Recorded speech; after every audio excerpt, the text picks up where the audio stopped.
Well, we have to be careful against Vietnam. No? Kasi di ba kung mag-end up na 1-1 lahat at magkaroon ng quotient system, keeping Malaysia alive in this game, they get another chance. Wow! That's Jason Lee. Try and score more, add on to this lead.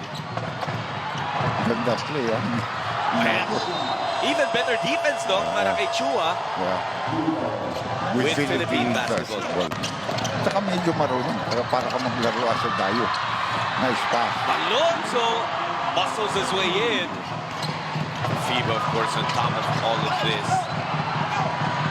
But the rules of Thailand is not the FIBA rules. I mean, we will also have that privilege again kapag tayo na ulit ang host. Oh, nice play here. Tingnan natin kung makatapos tayo jump ng pass play.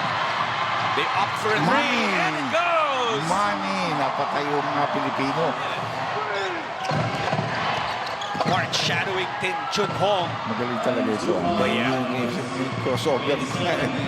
Back to the action of men's 5-on-5 basketball sa 33rd Southeast Asian Games. Alonso hits a three as well. A significant advantage din talaga dito sa Group A na tatlo lang kayo because you play one less game. Although I think sa Philippines, we could use a lot more workouts. Veteran, relax, boys. He has the ball now.